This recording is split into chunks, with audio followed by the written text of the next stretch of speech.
오늘 영상에서 말씀드리는 내용만 이해하시면 흑우들이 소떼처럼 달려들 때 같이 달려들어서 실물 은 산 다음에 흑화해서 흑두름이 되는 일을 방지할 수 있습니다. 은값에 가장 결정적인 영향을 끼치는 요소가 무엇일까요? 연준이 누른다, 은에 관심을 못 가지도록 암호화폐로 흘러가게 한다 등등 여러가지 썰들이 많습니다.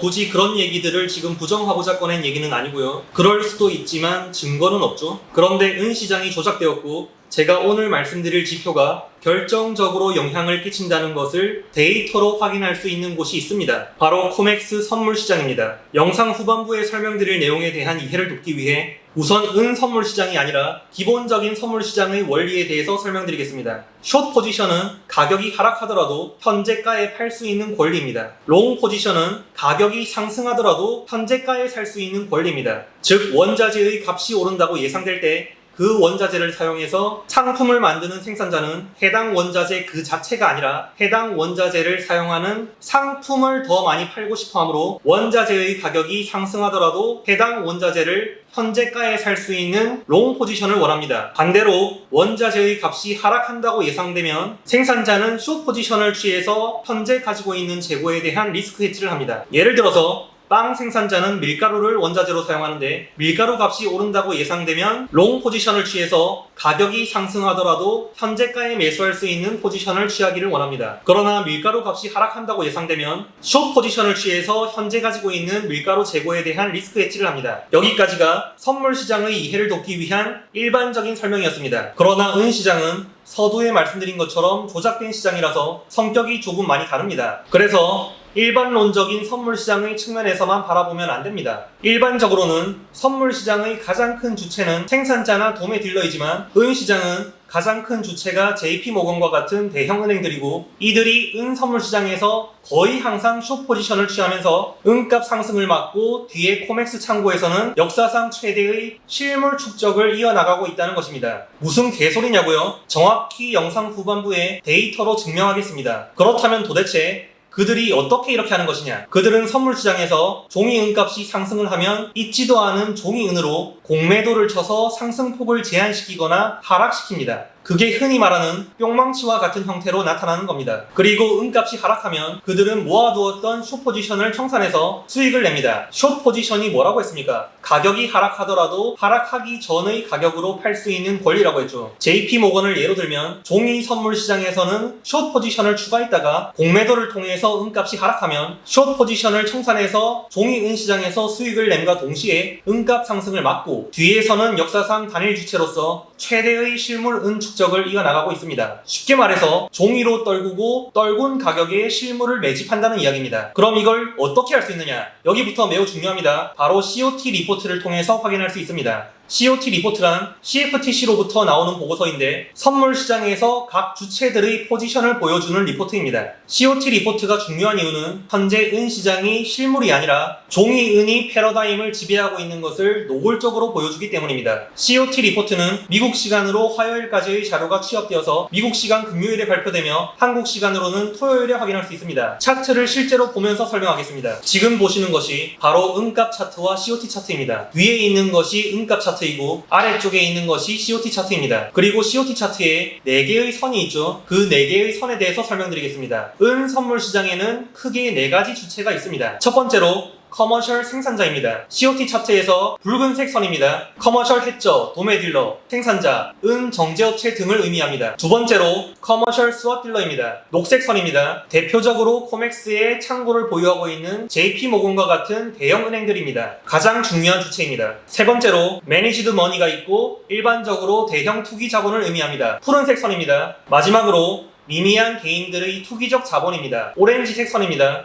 약간 노란색 같네요. 그리고 COT 차트에서 0을 기준으로 위쪽에 있으면 해당 주체가 롱 포지션에 있다고 하고 0을 기준으로 아래에 있으면 숏 포지션에 있다고 합니다. 중요합니다. 잘 들으세요. 현재 은 선물 시장에서는 매니지드 머니, 즉 투기 자본과 개인들의 롱 포지션이 극단에 치닫으면 은값은 곧 조정을 예상하시면 됩니다. 반대로 말하면 JP모건을 비롯한 커머셜 스왑 딜러의 숏 포지션이 극단에 치닫으면 시장은 곧 조정을 받게 됩니다. 두 개가 같은 말입니다. 즉 은 시장에서는 계속해서 JP모건을 비롯한 커머셜 스왑 딜러의 베팅대로 은값이 움직이고 있습니다. 상승 트렌드가 피크를 찍고 끝나갈 때 매니지드 머니, 개인 투기자는 가장 크게 롱 포지션에 베팅하고 커머셜 스왑 딜러는 가장 크게 숏 포지션에 베팅합니다. 반대로 하락 트렌드가 끝나갈 때에는 커머셜 스왑 딜러의 숏 포지션이 거의 바닥을 보이고 매니지드 머니, 개인 투기자의 롱 포지션도 미미합니다. 이때는 반대로 차후 은값 상승을 예상하시면 됩니다. 차트로 실제로 확인해 보겠습니다. 2021년 6월에 은값이 $28 위에 있었는데 21년 10월까지 $22 아래로 쭉 빠집니다. 아까 JP모건을 비롯한 커머셜 스왑 딜러가 무슨 색 선이라고 했죠? 네, 녹색 선입니다. 숏 포지션을 많이 가지고 있다가 쭉 청산해서 제로에 가깝게 된 것을 확인할 수 있습니다. 그 다음에 은값이 21년 12월 초반까지 상승합니다. 그에 따라 커머셜 스왑 딜러는 숏 포지션을 차곡차곡 쌓아 나가면서 다시 늘립니다. 그리고 나서 공매도 뿅망치로 다시 은값을 떨군 다음에 숏 포지션을 마찬가지로 청산합니다. 그리고 나서 22년 3월 중순까지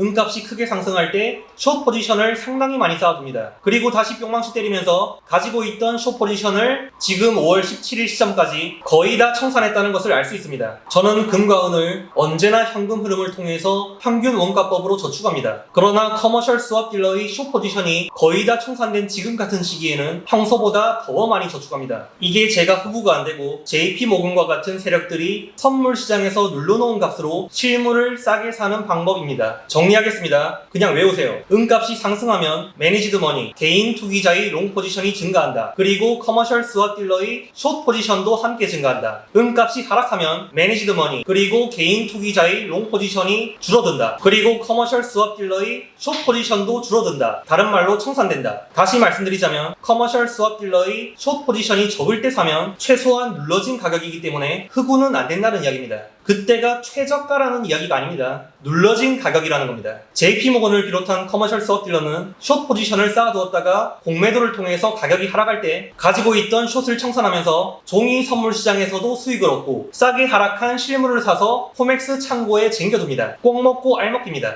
이게 바로 JP모건이 선물 시장 스푸핑을 통해서 수차례 벌금을 내면서도 이런 개꿀 시장을 포기할 수 없는 이유입니다. 은값의 조작이 쉬운 이유는 은시장이 매우 작은 시장이라는 것입니다. 이와 대비되어서 이것은 약점이 될 수도 있는데 한 번에 많은 사람이 몰리게 되면 매우 불안정해지게 된다는 것입니다. 무슨 이야기냐? 결국 실물입니다. 2020년 팬데믹 직후에 은 강세장을 기억하시나요? 많은 사람들이 한꺼번에 실물 은으로 몰렸고 종이 은값이 일시적으로 3월에 11달러까지 빠졌다가 4개월 만인 7월에 29달러까지 크게 상승했습니다. 아시는 분은 아시겠지만 3월부터 7월까지 국내의 실버바 딜리버리가 2달가량 소요되었고 해외 법정화폐 은화는 씨가 말랐었습니다. 추후 영상에서 데이터를 보여드리겠지만 이때는 JP모건을 비롯한 커머셜 스왑 딜러 세력들이 감히 숏 포지션을 추가하지 못했었습니다. 실물 부족으로 촉발된 상승장이기 때문에 은값이 어디까지 상승할지 모르는 상황이므로 지금이나 과거처럼 실물 수요가 없을 때처럼 종이 선물 시장에서 은 시장을 떡 주무르듯 할 수 없으니까요. 21년 2월 일시적 은값 상승도 레디스의 월스트리트 실버에서 실물의 씨를 말려서 숏 커버링을 일으키자고 하던 것이 뉴스를 타서 올랐던 겁니다. 실물을 통한 숏 커버링이 왜 중요하냐 하면 금은에 대한 민간의 수요가 폭발해서 금값이 하루가 다르게 급등하는 상황이 오면 커머셜들이 숏을 들고 있거나 지금까지 하던 대로 숏을 추가해서 누르려고 하면 손해가 막심해지므로 선물 시장에서 숏을 추가하는 것이 아니라 오히려 숏을 청산해버리는 숏 커버링이 일어나서 연쇄작용으로